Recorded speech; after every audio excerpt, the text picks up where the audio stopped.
ziyalılarımız əyləşir, gözəl şairlərimiz əyləşir, ustad sənətkarlarımız əyləşir və gözəl alimlərimizi görürük.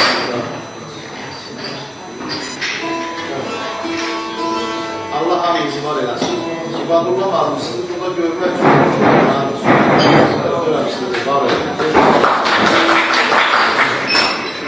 var eləsin.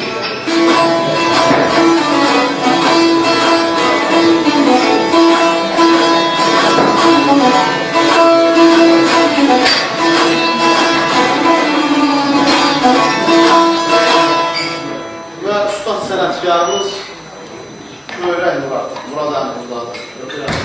Ustadlarımızın yadigarı, müqdərdə ustaddır, həm ki müqdərsiniz olan gözəl sənətkarımızdır. Allah var eləsin.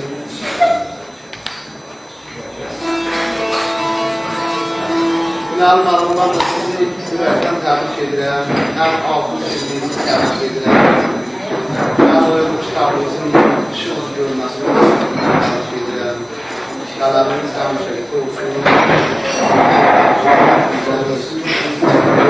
Yazın, yaradır, eşq olsun.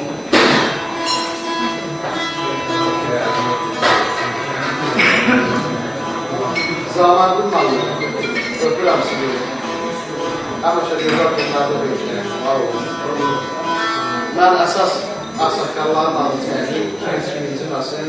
Hamınızda öpürəm, hamınızda olmazsınız mənim üçün.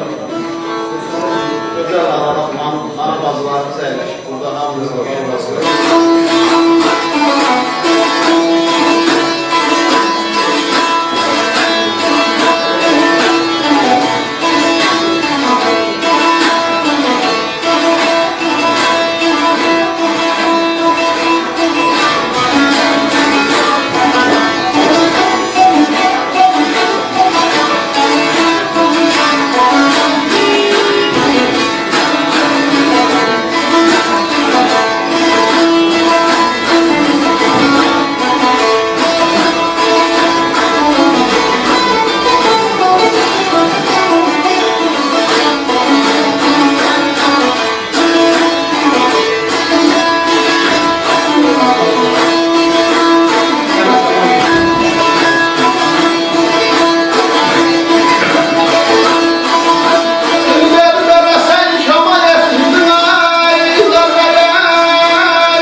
Yoxuşdu yolum, çoxunun çiynində qalıbdı qolum.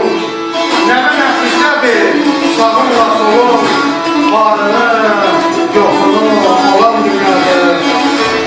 Eoban uğrunda çağladım ürək, min qaynar qazanla qaynadım ürək. Dərd səni çəkməyə bir günəm gərək, hərimdə qalsanı, salam dünyadı. Haçalış yaxşını, yamanı bilməz. Bir dəfə çevrilir, yüzünə gülməz. Yapışar yaxandan, insafa gəlməz. Bağlıqdan yoxdur, salam dünyadı. Nə sənə bəllidir, nə mənə bəlli. Kimi 100 yaşayar, kimi sənəlli. Sevdi dolu, bir ümmandır günəvi. Ağarda heç kimə, salam dünyadı.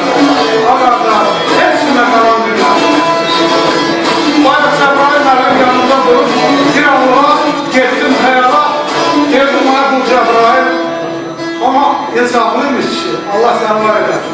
Eşq olsun məclisə, sizlərə eşq olsun. Ha, belə gözəl gündə bir-birimizə dəyər veririk, qulaq asırıq. Sizlərə eşq olsun.